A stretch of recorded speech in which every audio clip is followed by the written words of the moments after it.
আমরা বলেছিলাম যে ৩১শে অক্টোবর ২০২৫ তারিখে যাদের বয়স ১৮ হয়েছে এবং যারা নিবন্ধন নিয়েছেন তারা ভোটার তালিকায় অন্তর্ভুক্ত। এই সংখ্যাটা আমরা আপনাদেরকে জানানোর জন্যই আজকের এই উদ্যোগটা। আমাদের এই হিসাবে অনুযায়ী বর্তমানে বাংলাদেশে ভোটারের সংখ্যা হচ্ছে ১২,৭৬,১২,৩৮৪। I repeat, 12,76,12,384। এর মধ্যে পুরুষ ভোটারের সংখ্যা হচ্ছে 6,47,60,60,382।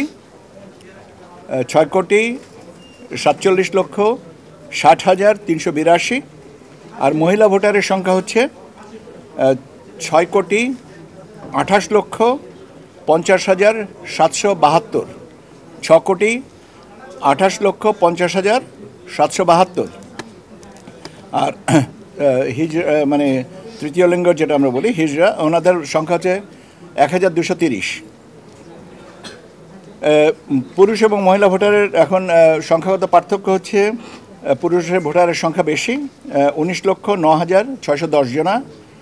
19,09,610 জনা পুরুষ ভোটার আমাদের তালিকায় বেশি। আপনারা এবং আমাদের চূড়ান্ত ভোটার তালিকায় আরও কিছু পরিবর্তন আসবে, সামান্য কিছু পরিবর্তন আসবে, কারণ আপনারা জানেন যে এগুলো এইটা লিস্ট হ্যাং করে দেওয়া হবে এবং সেখানে দাবি আপত্তি সংশোধন বিয়োজন এই সমস্ত বিষয়গুলো যখন আসবে তারপরে আমরা একটা ফাইনাল অবস্থানে আসতে পারবো। তো এই হচ্ছে আমার প্রাথমিকভাবে আপনাদের সাথে কথা বলার ছিল।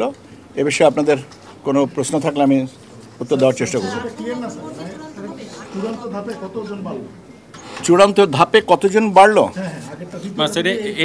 দেশে মোট ভোটার, হ্যাঁ, দেশের মোট ভোটার এখন এই পর্যায়ে মানে আমরা যে 1 সেপ্টেম্বর থেকে আমরা 31 অক্টোবর পর্যন্ত এটা বেড়েছে 13,04,880 জন।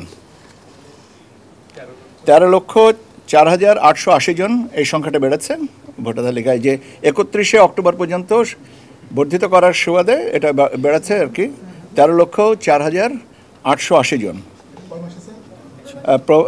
প্রথম সেপ্টেম্বর 1 সেপ্টেম্বর থেকে 31 অক্টোবর মানে 2 মাসে। হ্যাঁ হ্যাঁ, এটা সবাই সর্বশেষ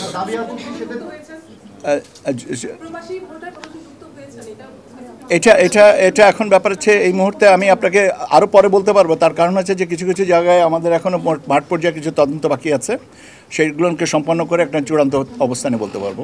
এটা চূড়ান্ত ভোটার তালিকাটা আমার যতদূর মনে পড়ে 18 নভেম্বর এটা প্রকাশ করা হবে ইনশাল্লাহ। ওকে, মানে স্যার সম্পূর্ণ ভোটার তালিকা প্রকাশ করা হবে? সম্পূরক না, চূড়ান্ত ভোটার তালিকায় প্রকাশ করব।